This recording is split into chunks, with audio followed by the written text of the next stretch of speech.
우리 하나님께서 모세를 통해서 이런 말씀을 주셨어요. 그 레위기 19장과 신명기 27장 말씀인데 한번 띄워주시겠어요?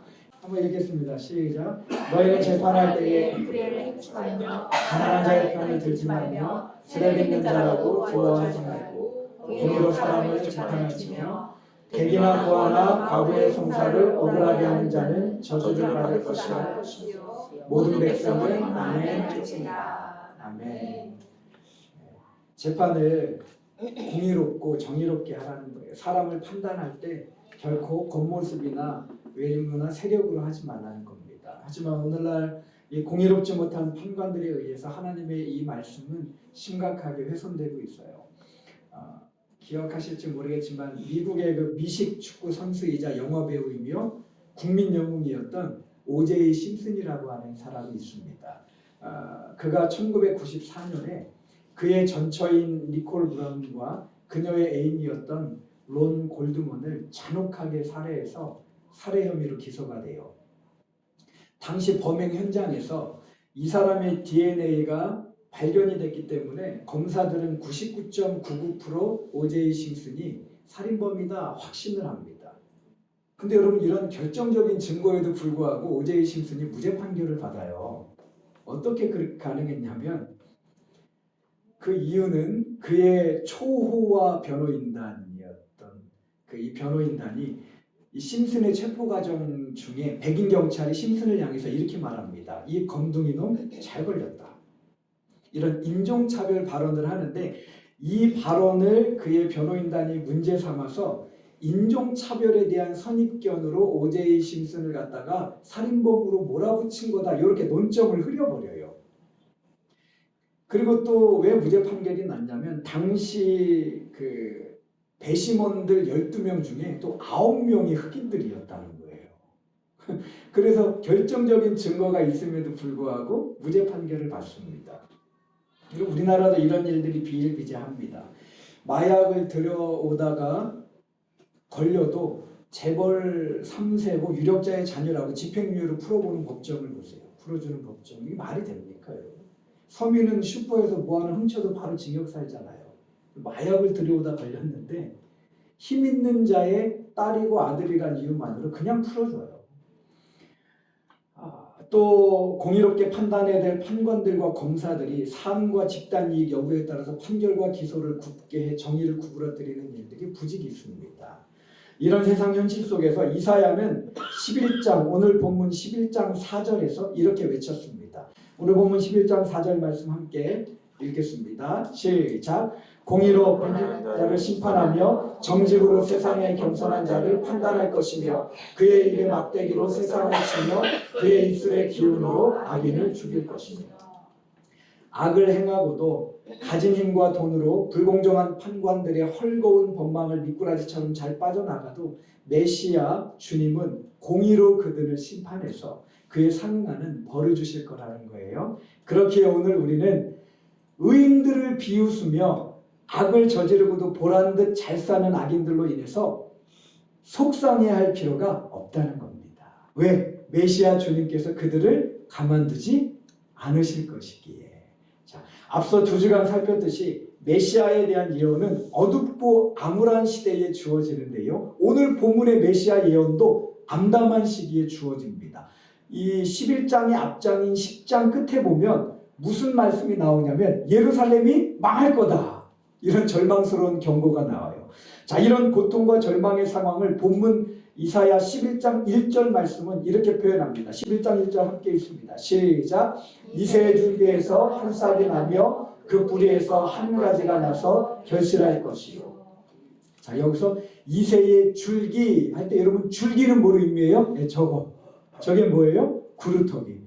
나무가 쌍둥 다 베어서 밑둥만 남은 상태를 그 구루터기라 그러고 이새의 줄기라고 표현합니다. 이건 마치 무슨 뜻이냐면 이새의 후손들이 이런 잘려나간 나무 밑동치와 같게 될 것이라는 의미로 다윗 왕조의 멸망 상황을 담고 있는 암울한 상태를 의미합니다. 다윗의 이새의 줄기는 이스라엘 유다 왕국이 망할 것이다.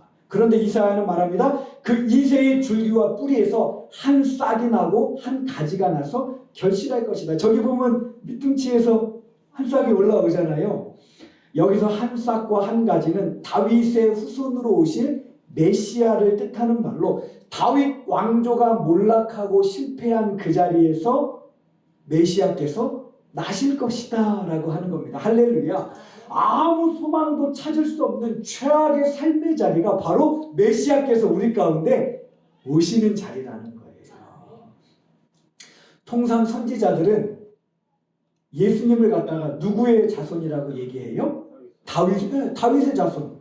근데 오늘 본문에는 다윗의 자손 메시아가 아니라 이새의 줄기에서 메시아가 나신다. 다윗의 아버지였던 이새는 아무것도 아니고 그냥 평범한 사람이었어요. 그래서 이새의 줄기에서 예수님이 오실 거다라고 하는 말은 무슨 뜻이냐면 예수님께서 볼품없는 모습으로 이 땅에 오실 거다라고 하는 뜻입니다. 이 예언처럼 주님은 2000년 전 오셔서 누울 데가 없어서 어디에 누우시세요?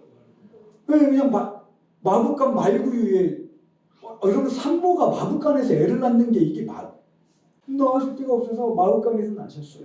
말구유에 놓이셨어요. 그리고 예수님이 어디서 자라십니까? 갈릴리 나사렛에서 자라세요. 근데 여러분 요한이 나다나엘에게 예수님을 증거할 때 나다나엘이 뭐라 그래요? 나사렛에서 무슨 선한 게 나겠느냐. 여러분 요즘 말로 말하면 예수님이 자라셨던 나사렛은 변두리 중에 변두리, 깡촌 중에 깡촌이었어요. 거기서 예수님이 낮은 자의 모습으로 자라셨단 말이에요. 옛날 당시에 이 나사렛은요 그냥 아예 없는 동네였어요. 어딘지조차도 사람들에게 알려지지 않은 동네였습니다.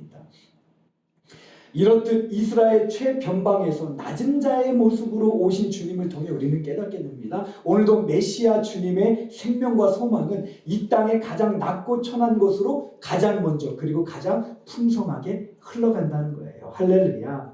주님은 누가복음 평지 설교에서 이렇게 말씀하셨습니다. 누가복음 6장 20절입니다. 가난한 자는 복이 있나니 하나님의 나라가 너희 것이니요.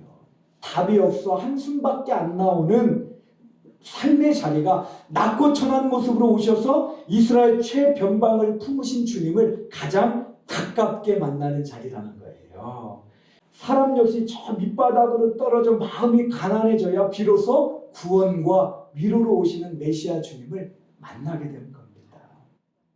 이제 물론 예수 믿다가 일이 잘 안 풀리면 그런 사람이 있어요. 예수 믿는데도 일이 잘 안 풀리면 이분이 아닌 게벼? 그리고 이제 신앙생활을 중단해버리고 시험 들어 떠나는 사람도 있는데 여러분 그러나 통상은 배부르고 등 따시면 게을러져서 주님을 떠나는 일이 많습니다. 그렇기 때문에 우리는 혹시 오늘 내 삶에 별 부족함과 문제가 없다고 마냥 좋아하면 안 돼요. 그로 인해 영적 게으름에 빠지면 낮은 곳으로 오시는 주님을 만날 수가 없기 때문에 그렇습니다. 어떤 목사님의 말입니다. 교인이 편안하면 하나님도 천당도 다 이 선으로 물러가 버리고 맙니다. 왜 주일이 이렇게 빨리 다가오느냐? 주일을 한 달에 2번만 지키면 안 되겠느냐? 교회의 무슨 기도회와 모임은 그렇게 많느냐? 하며 불평합니다. 편안하면 하나님 나라와 은혜가 2선 3선으로 물러나게 됩니다. 자, 또한 이사야의 증언처럼 메시아 주님은 화려한 궁궐에서 그들만의 잔치를 벌이는 자들이 아니라 삶이 한없이 비루한 이웃들 속에서 우리를 만나주세요. 최근에 뉴라이트 행보로 조금 욕을 먹기는 하셨는데 한때 청계천 빈민들의 대부였던 김진홍 목사님이라고 아시죠? 이 김진홍 목사님이 1970년대 전도사 시절에 청계천에서 활빈교회를 개척을 해서 일할 때 겪었던 일입니다. 저 청계천이 저랬어요. 이분이 어느 날 그 비닐 재배 시장에서 일하던 훈이 엄마가 갑자기 쓰러졌다는 말을 까무러졌다는 말을 김조선 전도사님이 들어요. 남편을 사고로 잃고 새 아이와 할머니를 먹여 살리를 뼈 빠져라 일하던 그 여인이었는데 전도사님은 곧바로 달려가서 훈이 엄마를 이제 업고 택시를 불러서 바로 중앙의료원으로 지금 동대문에 있는 중앙국립의료원으로 갑니다. 진찰 결과 자궁 안에 혹이 있는데 암은 아니지만 사이즈가 너무 커서 긴급하게 수술받지 않으면 목숨이 위험하다 이런 진단을 받아요. 하지만 당장에 수술비가 없었던 전도사님은 병원비를 곧 구해올 테니 빨리 좀 수술 바로 들어가 달라고 애원했으나 돈 없으면 수술해 줄 수 없다는 말만 돌아와서 그 길로 나와서는 신천세브란스에서 서울대병원으로, 서울대병원에서 이대 구속병원이 지금 동대문곡이 있었거든요. 병원으로 이동해서 통사정을 했습니다만 똑같이 돈 없으면 수술 못 해주니 돈 가져와라는 말과 함께 병원에서 쫓겨나요. 그래도 그대로 멈출 수 없는지라 다른 병원으로 가려고 하는데 택시비마저 다 떨어졌죠. 뉘엿뉘엿 헤맨치는 이 겨울해를 뒤로 하고 훈이 엄마를 이제는 업고 이대병원에서 어디로 뛰었냐면 한양대병원으로 뛰었어요. 왕십리에 있는. 근데 하루 종일 아무것도 먹지 못한 채 그냥 그 애엄마를 업고 막 이리저리 뛰니까 몸은 지쳤죠. 그래 업고 뛰는데 이게 속도가 나요. 근데 뛰다 보니까 자꾸 훈이 엄마가 무겁게 느껴지더래요. 그리고 그랬다는 거예요. 훈이 엄마 뭘 먹고 이리 무겁소. 몸을 뒤로 붙이지 말고 바싹 붙이세요 해도 말을 안 들어서 나중에는 막 너무 힘들고 성질이 나가고 훈이 엄마를 중간에 팍 내려버렸대요. 그리고 그냥 같이 앉아갖고 막 그냥 가쁜 숨을 몰아쉬면서 왜 그러냐고 막 면박을 주면서 이렇게 훈이 엄마를 보니까 이상해서 보니까 죽었더래요. 사람이 이제 죽으니까 등에서 이렇게 힘이 빠지니까 무겁게 느껴졌던 거예요. 응급수술을 받아야 사는데 병원마다 돈 없다며 수술을 거부하고 내쫓는 통에 결국 전도사님 등에서 명을 달리한 거예요. 순간 김 전도사님 몸에 힘이 쭉 빠지면서 이렇게 외쳤답니다. 훈이 엄마 여기서 죽으면 안 돼. 이 한을 풀어야지. 억울하게 어떻게 여기서 이렇게 죽어. 동시에 지나는 행인조차 없는 추운 겨울밤 분하고 슬픈 마음에 자제력을 잃고는 주먹에 피가 나도록 땅을 내리치면서 하늘을 향해 삿대질을 하고 고함을 질렀답니다. 하나님 이렇게 데려가실 거면 이대병원에서 데려가시지 뭐하러 여기서 이러십니까? 한양대병원이 코앞인데 그새를 못 참고 데려가십니까? 에라 예수고 뭐고 다 필요 없어. 예수가 무슨 구주냐. 예배당 치워버리고 이놈의 세상 확 뒤집어 버릴란다. 정말이지 온 세상에 휘발유를 뿌려버리고는 그냥 불을 질러 함께 죽고 싶은 심정이더라는 거. 그렇게 성난 짐승처럼 울부짖는데 그날 그곳에서 이분이 이런 하나님의 음성을 듣습니다. 김전도사야 오늘 내가 나를 업어주었구나. 참으로 고맙다 김전도사야. 주님은 마태복음 25장 40절에서 이렇게 말씀하십니다. 함께 읽습니다. 내가 진실로 너희에게 이르노니 너희가 여기 내 형제 중에 지극히 작은 자 하나에게 한 것이 곧 내게 한 것이니라 하시고. 이사야의 메시아 예언과 주님의 이 말씀 앞에서 우리는 스스로를 돌아봐야 해요. 주님은 오늘도 비빌 언덕 없는 가난하고 소외된 이웃들 속에 거하시건만 오늘 나는 높고 화려한 곳 성공 출세에 아쉬울 게 없는 사람들 속에서 메시아 예수를 찾고 있지는 않나. 주님은 낮고 천한 곳으로 먼저 오시건만 나는 그곳을 쳐다볼 마음 없이 계층 사다리를 타고 높고 화려한 곳에 올라버려 하나님 사랑 이웃 사랑을 외면하면서 내 인생을 허비하고 있지는 않은가 말입니다. 이어 이사야는 메시아로 오실 예수님 위에 성령께서 임하실 것이라 예언합니다. 우리 2절 말씀 다 같이 읽겠습니다. 시작. 그의 위에 여호와의 영 곧 지혜와 총명의 영이요 모략과 재능의 영이요 지식과 여호와를 경외하는 영이 강림하시리니. 이 말씀은 언제 이루어져요? 예수님께서 세례 요한에 의해서 요단강에서 세례를 받으시고 다 올라오실 때 성령께서 어떻게 임하십니까? 비둘기처럼 주님 위에 다 임하셔서 거기서 우리 주님이 성령 충만함을 입으세요. 하나님 영광의 본체이시오 온 우주 만물의 권세를 가지신 주님이셨지만 육신의 몸을 입고 계셨기 때문에 성령님의 능력이 도움이 필요하셨던 거예요. 자, 이어서 3절은 성령께서 임하신 결과 예수님께서 야훼 하나님을 경외함을 즐거움으로 삼으실 것이요 사람을 겉모습으로 판단하지 않으실 것이라 밝힙니다. 3절 다 같이 읽겠습니다. 시작. 그가 여호와를 경외함으로 즐거움을 삼을 것이요 그의 눈에 보이는 대로 심판하지 아니하며 그의 귀에 들리는 대로 판단하지 아니하며. 여러분, 이 예언대로 주님은 성령께 이끌려서 철저히 하나님께 복종하심으로 하나님을 경외하는 삶을 사십니다. 이 하나님 경외함, 하나님께 복종함의 최고봉이 뭐였어요? 겟셋마네 동산에서 형극의 십자가를 앞두시고 뭐라고 말씀하십니까? 할 수 있거든 이 잔을 내게서 옮기시옵소서. 그러나 내 뜻대로 마시고 아버지의 뜻대로 하시옵소서. 할렐루야. 자, 여러분, 여기서 경외하다라고 하는 히브리어는 따라하겠습니다. 보다라고 하는 히브리어에서 파생된 거예요. 하나님을 경외하는 사람은 보는 걸 잘해야 된다는 뜻이 아니라 뭐냐면, 여기서 보다라고 하는 건 하나님이 우리를 지켜본다라고 하는 단어에서 경외한다라고 하는 말이 등장을 했습니다. 곧 하나님을 경외하는 사람은 어떤 사람이 하나님을 경외할 수 있다는 거예요? 하나님께서 불꽃 같은 눈으로 나를 지켜보고 계심을 인식하며 사는 사람이 하나님을 경외할 수 있다는 거예요.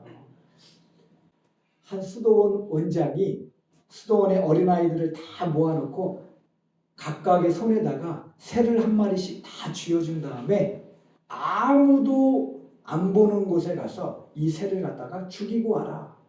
그리고 이제 몇 분 뒤에 아이들 다 불렀더니 아이들이 각 새를 다 죽이고 왔는데 한 아이만 이 새를 갖다가 안 죽이고 온 거예요. 그래서 수도원장이 아니 아무도 없는 데가 갖고 새를 죽이고 오라니까 너는 왜 이 새를 살려갖고 왔느냐. 그랬더니 아이가 그렇게 이야기했대잖아요.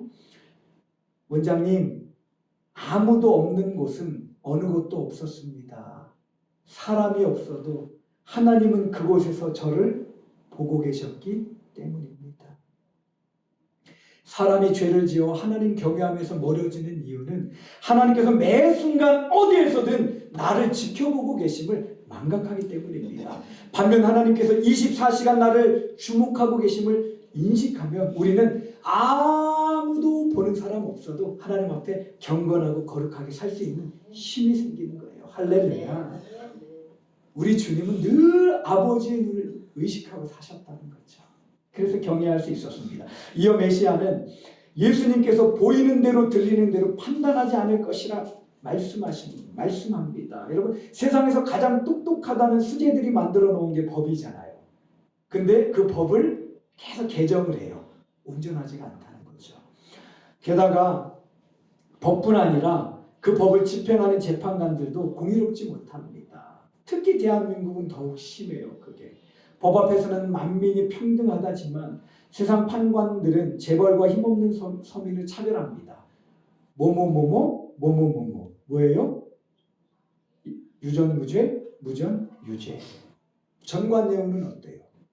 오늘날 세상은 화가 치밀 정도로 공의롭지도 또 정의롭지도 못합니다. 왜 그러냐면 겉모습으로 사람을 판단해서 그래요. 우리도 여러분 이런 오류에 빠지기가 쉽죠. 사기꾼들 치고 양복 안 입고 반듯한 사람 없어요. 막 보면은 믿을 만한 사람 같은데 뒤로 사기치잖아요. 겉모습에 속는 거죠.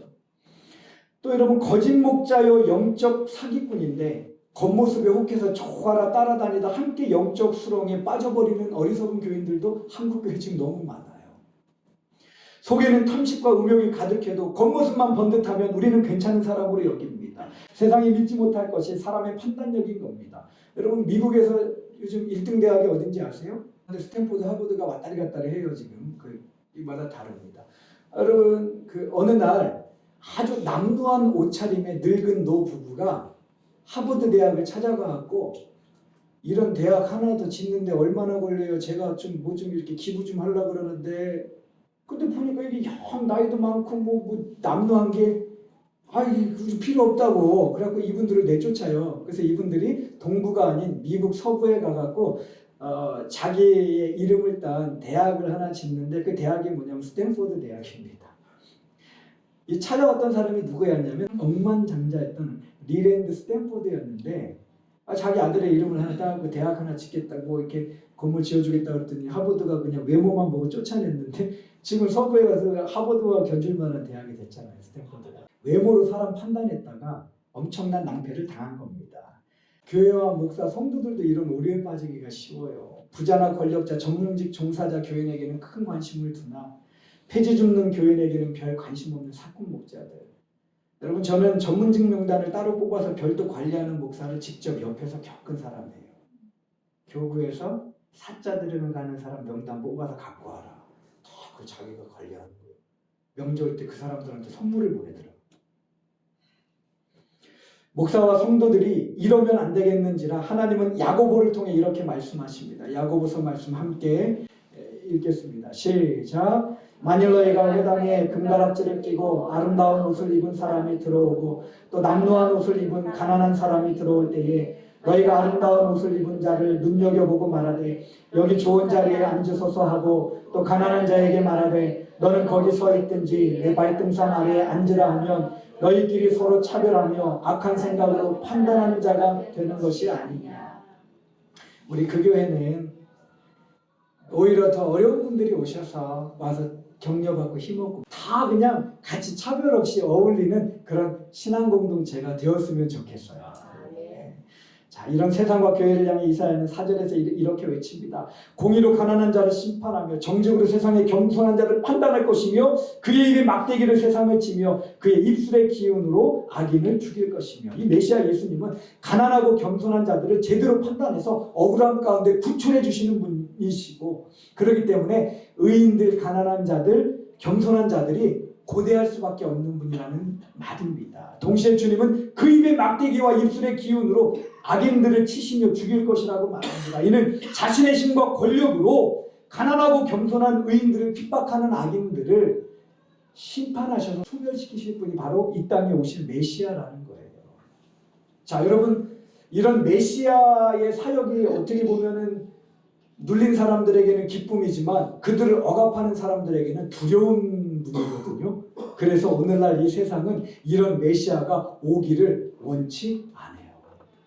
여러분, 요즘 솔직히 교인들 중에도 목사가 잘못했다고 죄를 지적하면 그거 싫어하는 사람들 많거든요. 하물며 빛이신 주님께서 오시면 내 안에 작은 먼지털 같은 그런 죄악들까지, 이런 것까지 다 드러날 텐데 누가 메시아 예수님이 오기를 반기겠냐는 거예요. 심지어 교인들 중에도 예수님 안 왔으면 좋겠고 그냥 저 천상에 계시면서 나한테 그냥 복이나 좀 많이 줬으면 좋겠다. 그리고 안 오셨으면 좋겠다. 오셔갖고 이 말씀처럼 진짜 내 삶이 혹시나 그런 남을 억압하고 핍박하고 나도 모르게 그런 죄에 동참하는 삶이 있는데 나를 주님께서 심판하시면 어떻게, 여기 죽인다고 나오는데 큰일이잖아요. 메시아의 사역이 이러하기 때문에 악인들로서는 메시아 오는 것이 달가울 리가 없습니다. 그래서 요한복음에서 어두운 세상이 빛으로 오신 예수님을 영접하지 아니하였다라고 나옵니다. 요한복음 1장 9절로 11절 시작. 참빛 곧 세상에 와서 각 사람에게 비추는 빛이 있었나니 그가 세상에 계셨으며 세상은 그로 말미암아 지은 바 되었으되 세상이 그를 알지 못하였고 자기 땅에 오매 자기 백성이 영접하지 아니하였습니다. 이런 메시아로 오신다니까 싫은 거예요. 내 죄가 다 드러나고 어둠이 드러나니까. 그러니까 예수님이 안 왔으면 좋겠다. 와도 외면하는 거죠. 그래서 예수님을 안 기다리는 거예요. 교회 다니면서도 그럴 수 있습니다. 저와 여러분이 안 그랬으면 좋겠어요. 그냥 우리는 예수님이 언제 오셔도 주님 빨리 왔으면 좋겠습니다. 이런 사모함이 우리 가운데 넘치게 되기를 축복합니다. 자, 여러분, 그 주님께서 오시는 날을 비유로 대라 그러면 암행어사 출두요 하는 날과 같을 거예요. 메시아 주님은.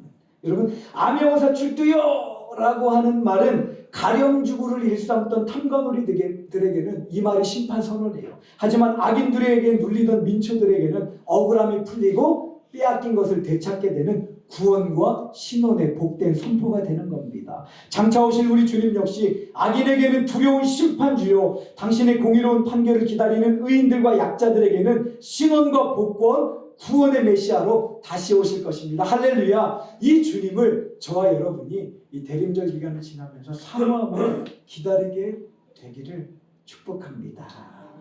소망의 대림절 넷째 주일, 마라나타 아멘 주 예수여 어서 오시옵소서. 이 고백이 저와 그 교회 온 성도들의 소망의 고백이 되기를 주님의 이름으로 부탁드립니다. 함께 기도하겠습니다. 주님, 갈수록 어둠이 짙어져 가는 이 시대에 낮고 천한 자리에 생명의 빛이요 위로와 구원으로 임하시는 주님을 본받아 우리 역시 주변의 낮은 자리에 있는 이들을 향해 우리의 발걸음을 옮기게 하여 주옵소서. 공의로 악인들을 벌하시고 의인들에게 상 주실 주님을 바라보며 오늘 하루도 주님의 오심을 사모하며 말씀을 쫓아 사랑과 공의를 행하며 살아가는 그 교회 온 성도가 되게 하여 주옵소서. 예수님의 이름으로 간절히 기도합니다. 아멘.